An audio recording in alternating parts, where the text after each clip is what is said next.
So, those of you on TikTok, like I told you last week that we are going to have Jackie on our show this morning.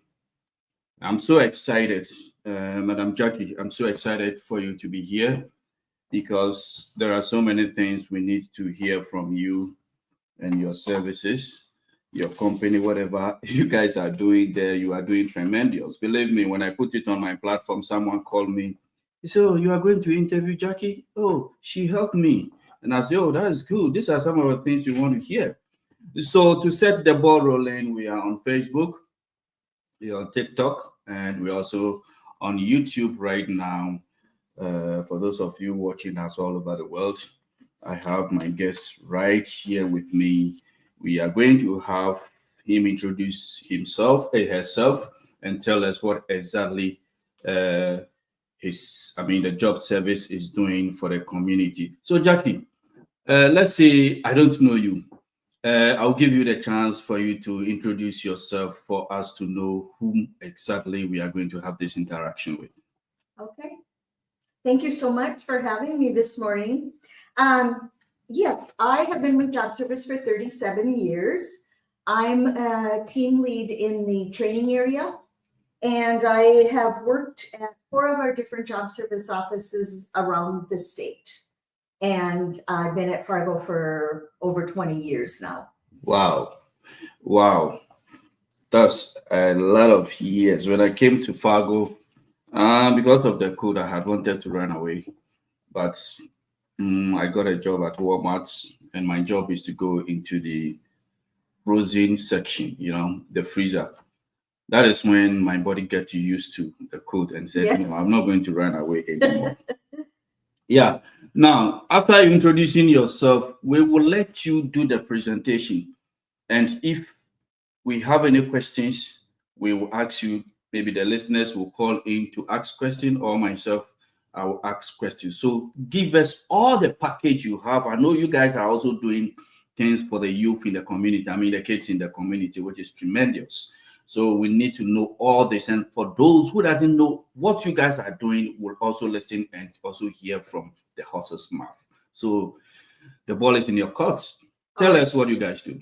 All right, thank you so much. I'm thinking that there's quite a few things we do that people don't know about. So, well, just a really short background. Every state has job service offices. Sometimes they're called one-stop career centers or workforce centers.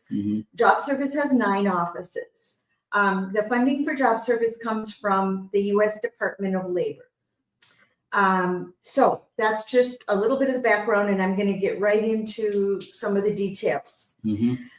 Sometimes in the past, we've been known as the unemployment office. It is true that we help people file their unemployment when they're laid off. We give out basic information and provide computers for filing, but unemployment insurance is run by the claim center, which is a call center out of Bismarck. Okay. But we do help people. We help people get started. We help people do their weekly certifications. If there's something that is beyond what we can do, then we refer people to the call center.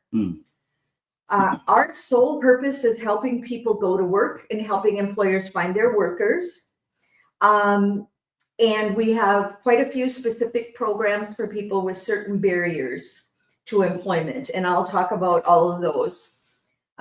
We'll talk first about the person who just wants to find job openings. Job service isn't like a temporary or day labor staffing agency. We don't have the ability to send you directly to a job and say, you're going to go to work there. We're different than that. We teach you how to use our website, which is jobsnd.com, to find openings that you're interested in, qualified for. Everything we do is free. All of our services are no cost, and employers don't have to pay anything to post job openings on our website. So that's why the jobsnd.com website is going to be your most complete site for jobs in North Dakota. Employers post directly to the website, and our computer system also goes out to corporate websites and pulls in their openings, Our site pulls in openings from Indeed.com. So it is the most complete site for finding jobs. And at any given day, there will be several thousand jobs on that website, and it's constantly changing. Many people who don't have computers do come to our offices. Every office has a resource area which has the computers, the printers, the ability to scan things, anything relating to employment. Because it's hard to do some things on a phone. Yeah, it's You true. know, It's true. it's hard to apply for jobs and that on a phone. So that's why we have our resource areas. I'm not sure how many computers we have right now in Fargo, but there are days where they're all full. But most of the time they are available. People do apply for unemployment, do job search, do resumes, and anything else related to getting a job. We don't actually do job applications for people. We don't have enough staff members, but we're always out there and willing to help. Most employers are requiring that applications be done online. Very few accept paper applications anymore. We don't have any paper applications in our office. So we have the computers available Monday through Friday from 8 until 4:45. We do have a basic computer class that we offer. It lasts about an hour and a half. And that is for the very basics, for that person who hasn't used a computer. It's everything from operating a mouse to actually learning how to do online job applications. Wow. Yeah. And I wish we had more people that took advantage of it, because it's a great class. We have a great instructor, and it's only an hour and a half long. So that is every day, right? No, it is not. That is only a couple times a month. So individuals can contact our office to find out that schedule. And it's a very small class, so you get a lot of individualized attention. So one other thing that we do that's really been successful is we do job fairs. And we have what we call a mini job fair in our office in Fargo on the second Tuesday of each month from 1 until 3. And usually there's probably between 12 and 20 employers. It's mostly employers, and it's also a few other service provider agencies. But it's nice because it's small and people get a chance to talk directly with the employers. So we usually get a good turnout for that. Those are the mini job fairs. Okay. And then we also, along with other community entities, do some larger job fairs a few times a year. The last one we had was at the Delta Hotel, and it was huge. We had many, I think close to 400 people came. I saw that. Yes. Because there was a program I attended at the hotel, and I think during the same program, you guys were also doing the same thing too in that hotel. Yeah, we I think there's usually around 80 to 85 employers at that one. So that's a big one. There's several big ones around the area, but the next large one will be in the fall. Okay. So the job fairs that we're involved with are always posted on our website, jobsindy.com. So that it's under events. And usually about a week beforehand, there's also a list of the employers that will be there. So people can look at that in advance and, pick out the employers that they want to visit with. That's good. So then I'm going to jump into some of the more specialized programs that we have. They're geared towards people with certain needs, and then sometimes there are some eligibility requirements for these. Okay, so one of the programs we have, it's for individuals who are receiving SNAP benefits and looking for a job. And that's a great program because individuals can get some extra benefits and extra help finding a job, and they can also receive a cash payment every month to help them with things like anything. Hmm. It can help for gas for job searching. It can help buy clothes. I believe that's $150 a month. Wow. But that's for individuals who are receiving SNAP and are looking for a job. And the way to get involved with that program is to get a referral from the county social service office. Hmm. So that's a nice program that can help with some of the expenses that a person has when job searching. We have a lot of, this is just general information again, we have a lot of labor market information about wages. What kind of wages can you expect if you go into a certain occupation? What, is an occupation a growing occupation? Is it declining?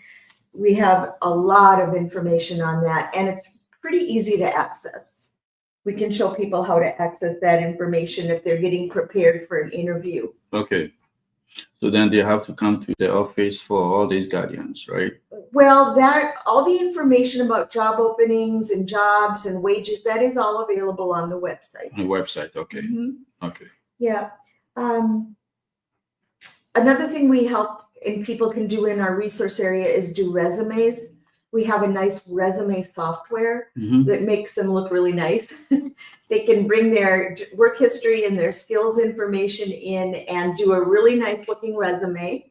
And then they can save it. And we usually recommend people save it and then email it to themselves Mhm. so they have it. Because a lot of job applications want a resume attached. Okay. And it's also nice to have a resume ready to take to a job fair. Absolutely. And people can print them out in our office too. Mhm. Mhm. I'm going to talk a little bit about the WIOA program, Workforce Innovation and Opportunity Act. That's where I've worked for most of my 37 years in job service. Wow. I'm going to call it WIOA.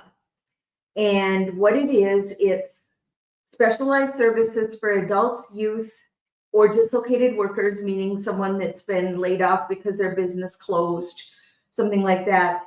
And it can involve training or school. It can just involve help with job searching, but all of it geared to help people get skills so they can go to work. Mhm. It isn't really for people who already have a degree or skills or a license in something, for CDL driving or CNA or nursing, for people who don't have the skills to make good wages.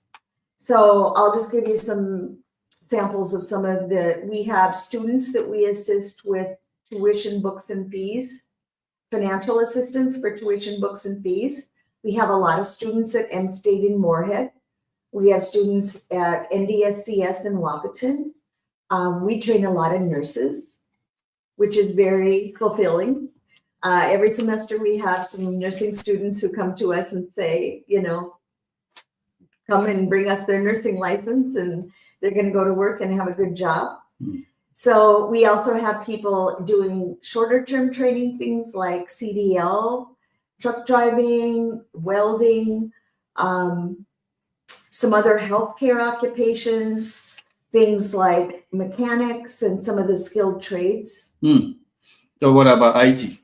IT, the thing with the WIOA program is it's limited to programs that can be completed in 3 years or less. Oh, okay. So usually it's an associate's degree. Okay. However, IT is one of them that we do. That's good. If an individual is pursuing a bachelor's degree and they're going to be able to finish in 2.5 years or less, we can consider assisting them if they're eligible. Okay, I'm coming.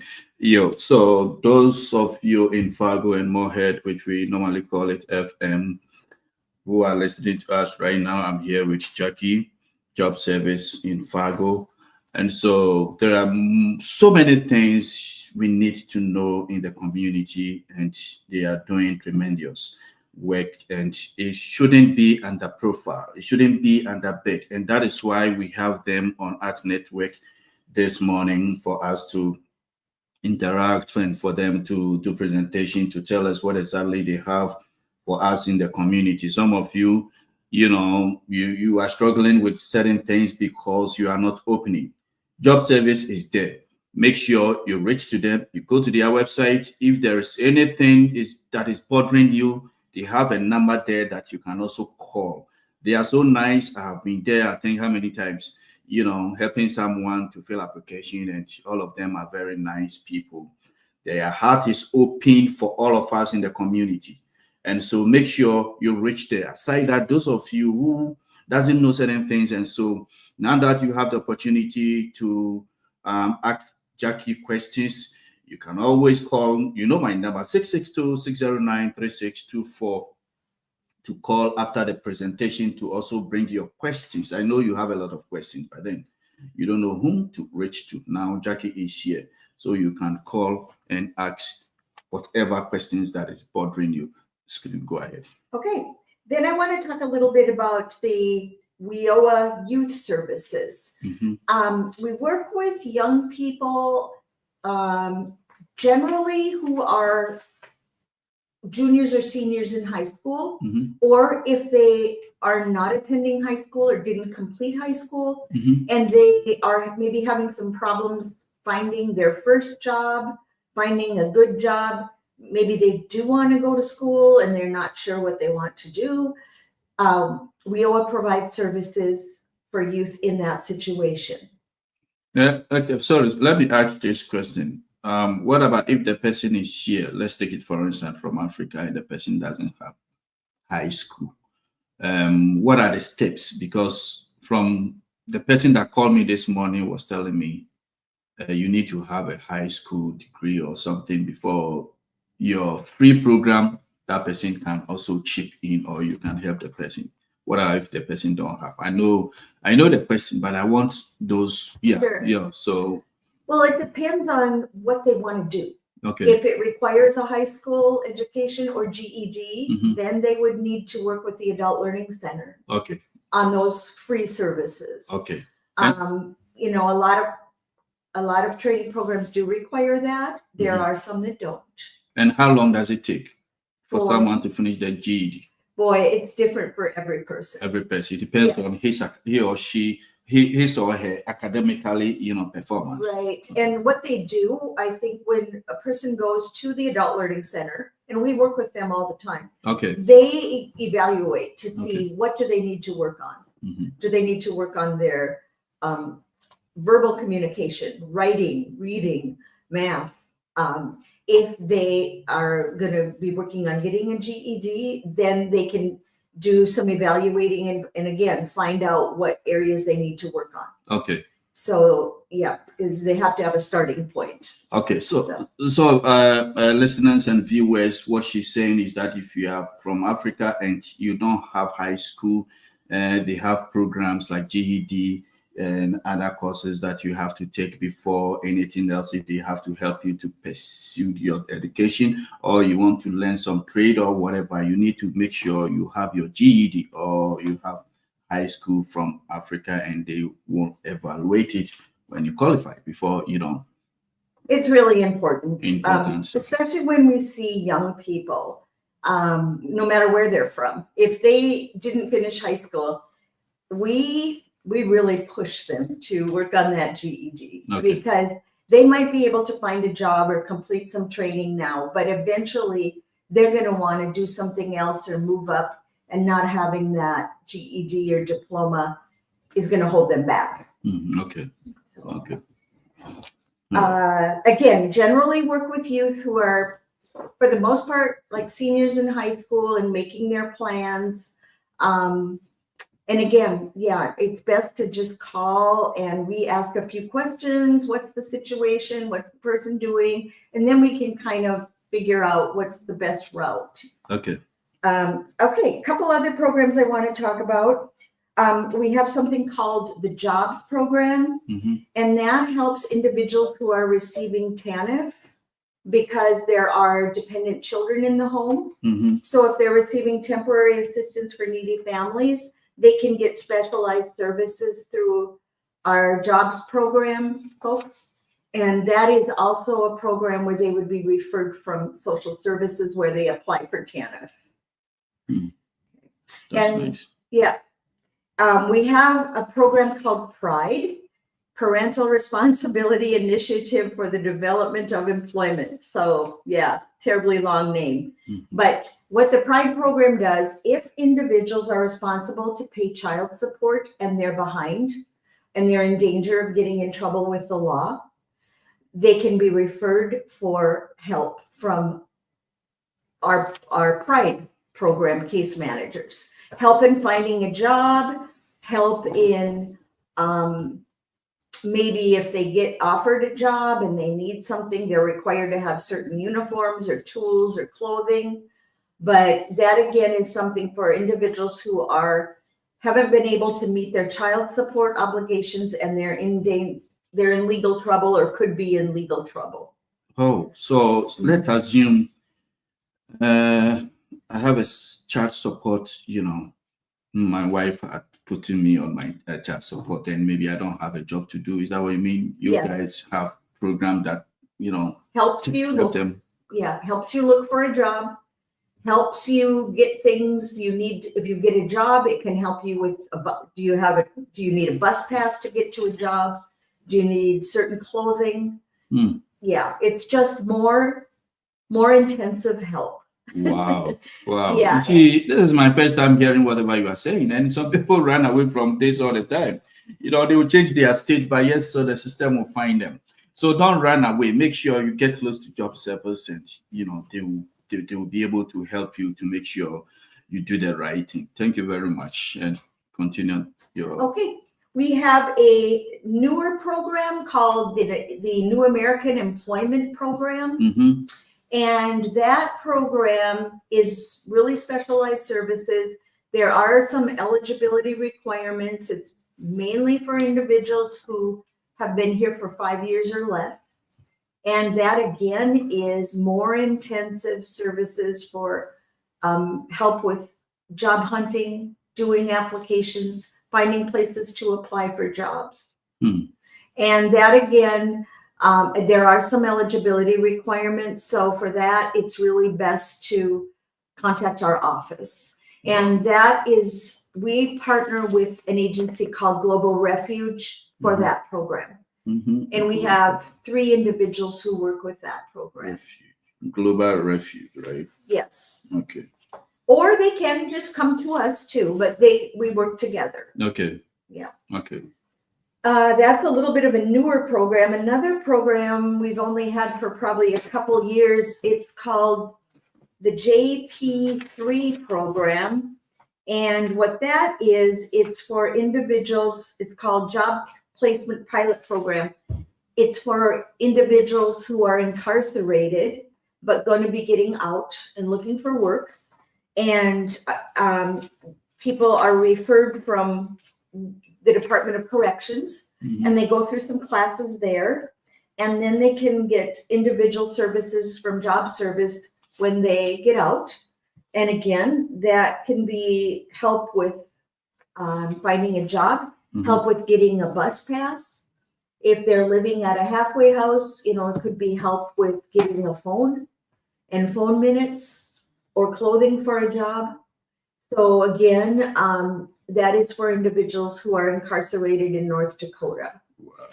And it's a great program because many people do come out of incarceration with literally nothing, and this gives them a good start. Okay. And I'm just going to look through and see what else I've missed, because we've kind of been going through a lot. Yeah, I'm with Jaci with Job Service as usual, where I posted it a long time ago and even this morning. So I know some of you watching us right now are well of it, and we are all over the places right now. So prepare if you have any questions. I will allow Jaci to continue his presentation. I think I'm done with the information I have, so I'd be happy to answer any questions. Oh, okay. So let me. I think you've already you brought everything out, but let's say currently initiatives that you guys have. What is the specific program initiative the job service currently have in place to support the young people in Fargo and they enter into the workforce? I think. Okay, we can talk more about that. Okay. Yeah, we work with, like I said, individuals in there usually that are getting close to finishing high school. Mhm. And a lot of times people, for various reasons, Mhm. they may struggle to find a first job or struggle to find a better job. So we do have a paid work experience program where if a person is having some trouble finding that first job, we can assist them. We have a program where we can pay them through job service, but they actually work at a business. Mhm. And the business provides them work to do, to learn skills, and they get paid by job service. Wow. So that it's nice for the businesses because they know they're hiring a person who's maybe young, maybe doesn't have experience, but they aren't really taking any risk because job service is paying them. It's just like they're on job service payroll. So we try to match up employers with young people something they're interested in. You know, maybe they have an interest in mechanics. Mhm. Maybe they have an interest in welding. I have a young man right now who he is not a new American, but he dropped out of high school. It just didn't work for him. And he's going to be going to a 16-week welding course in May. But we told him, and he has to have his GED. And he's working really hard on his GED because he wants our program to help him pay for welding school. Wow. So that's kind of an example. Mhm.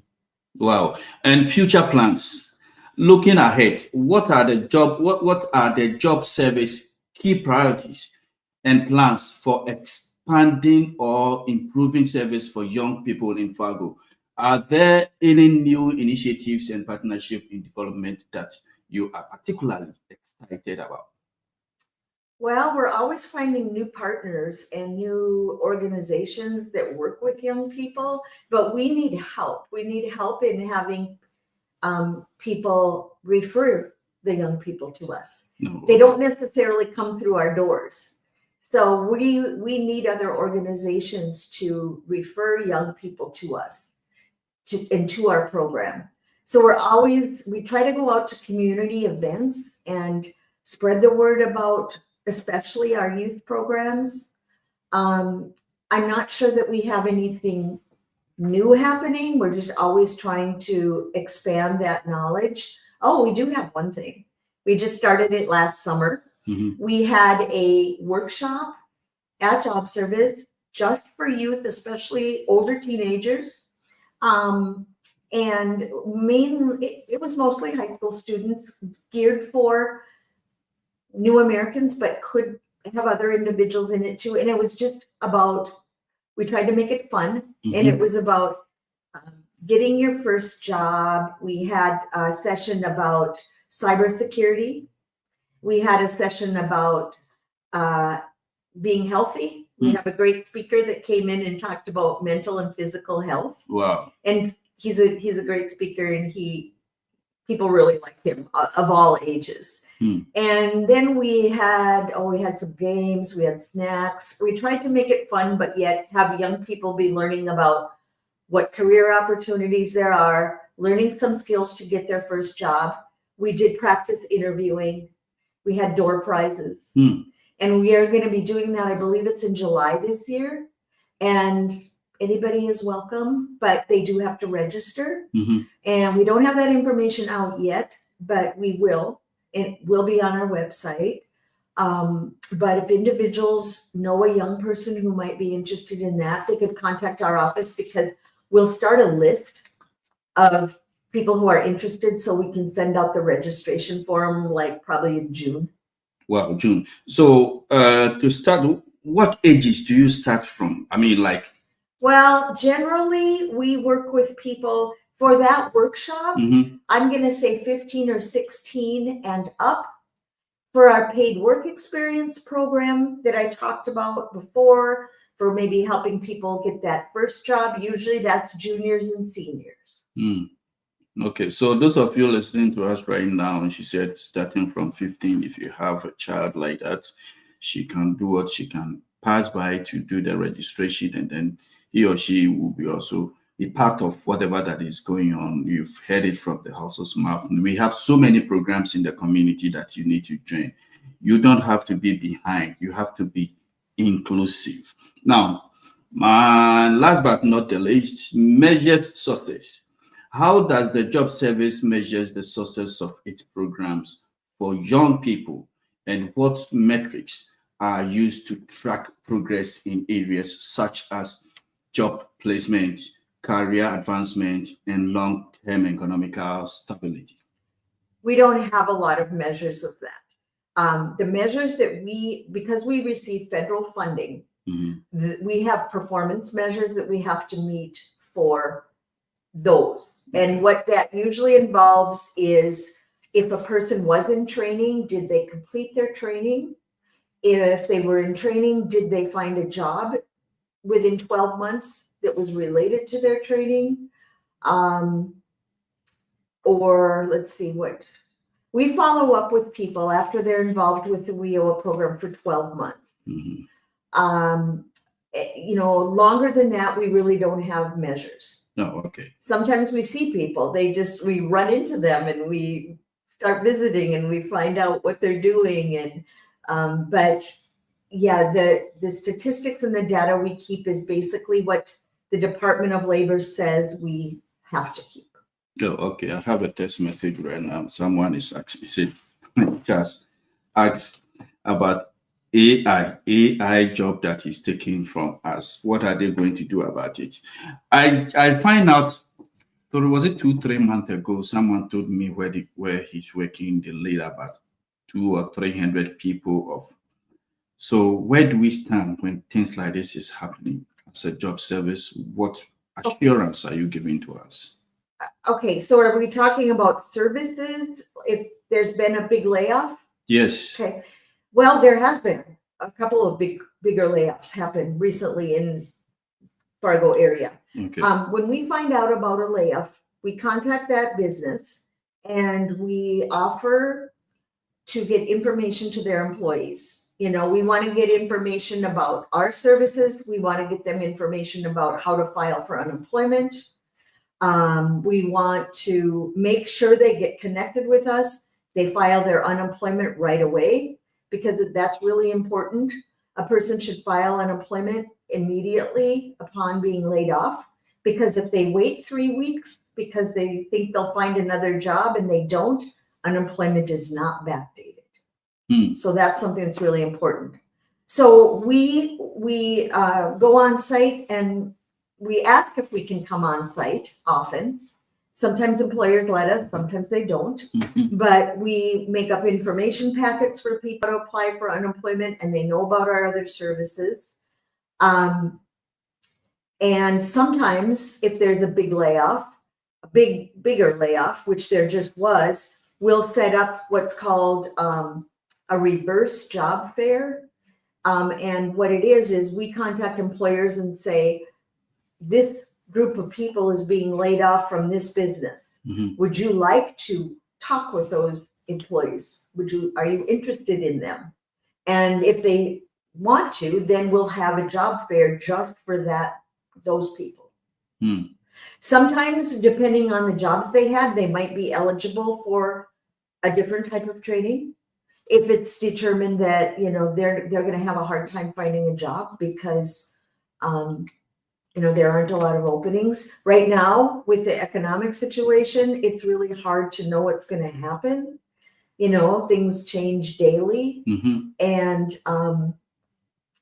but sometimes people are eligible if they want to get some retraining in another field. Okay, that's an issue that is on my table right now that I'm trying to help a person with.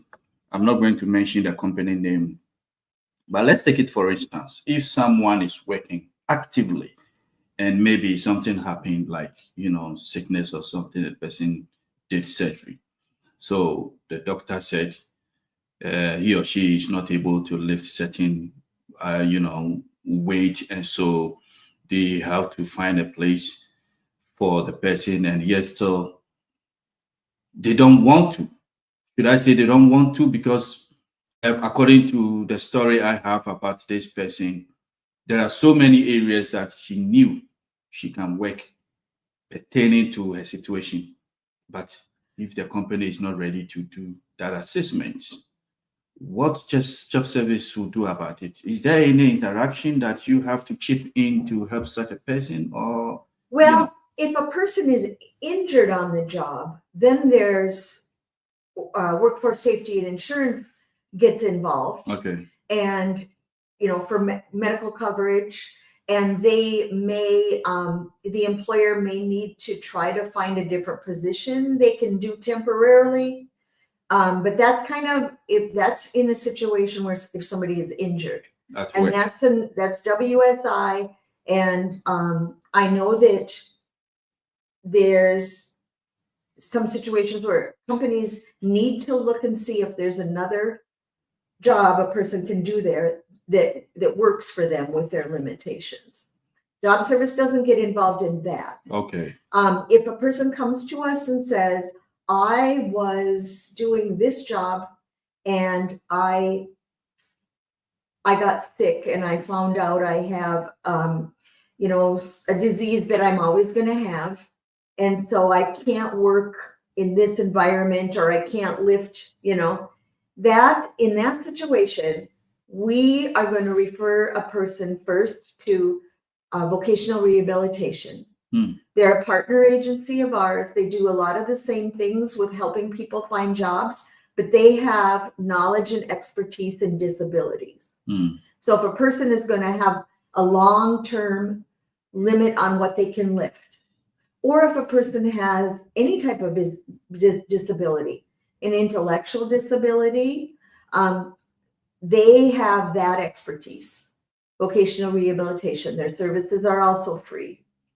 So sometimes if a person comes to us and says, I want truck driver training, I can't do my previous job because of a back injury. We might say, well, truck driving is a lot of sitting. So, we want to be sure your back is going to be okay for that. So we might say you're going to need to go to vocational rehabilitation first, and they'll determine, is that going to work for you? Okay. So sometimes that's the situation. Yeah, thank you very much for your answer. I know the person is listening, so definitely, he thought job service need to do something about it. Well, that is more of a depending on where the injury happened. That is it didn't happen at work, but it's like a fight. So it's not something like surgery. Something he has on him for so long, but it reaches a time that he has to, get rid of it. Something of that sort. And the doctor realized that he can no longer lift anything heavier. Yeah. Like 50 pounds or something of that sort. Maybe 35 is okay.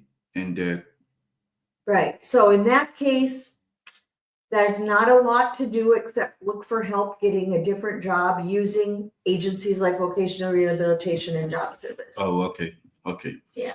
Yeah, I know you are listening to us right now. You've heard it. So I think, is there anything you want to tell us for the last time before you leave? No, not really. Okay. Thank you very much. And those were great questions. And yeah, we're located right behind Bell Bank, over by the Shields Home and Hardware Store, right off 13th Avenue. And yeah, it was. And for your numbers, I know it's out there, so it has plastered everywhere on your website, and so we don't need to mention the numbers again. Or you have some numbers that you think if someone needs urgent or any, Well, I think our main number, usually anybody that answers the phone is, probably ask a few questions, and then they're going to know who to direct you to. Okay. Okay. Listeners and viewers, thank you very much for giving us your time right now. And we thank Madam Jaci to also We thank her for responding our calling and our invitation to come and also tell us what they have, the packages they have for the community. We thank her very much. Maybe you heard something that you never come across, you don't even know. So we thank her, and I know today is not going to be your last being on this show. Time to time, we may like to invite you to also give us your updates. And you gave me some flyers. I have distributed it, and I still have some few ones that I'll continue to do that whenever I need more. I'll get in touch, so that we spread the news for all Perfect. the good things you guys are doing. We want people to know about it. It shouldn't be under bed. So thank you very much for coming. Thank you very much. Thank you And for having me. thank you. Bye bye. So, those of you watching us, listening to us, we thank you for your time. And we know next week we are also going to have another interview, a very young lady in the community, also doing very well. So, we want to compare whatever she's doing to the youth in the community, what she also have for the youth in the community to encouraging them to also become very important citizens. Thank you. And don't forget, every Saturday we also have interview. We interview a couple of people from different areas all over the world. And so if you want to hear more every Saturday, you also know what we do every Saturday pertaining to our health wise. And so we talk about issues that we have to be very careful of. And we will end the show here. So you can keep on listening to all the songs that we're playing on the radio station and the radio, and then we will continue afterwards. Thank you very much. My name is Charles. I am the host for this morning show.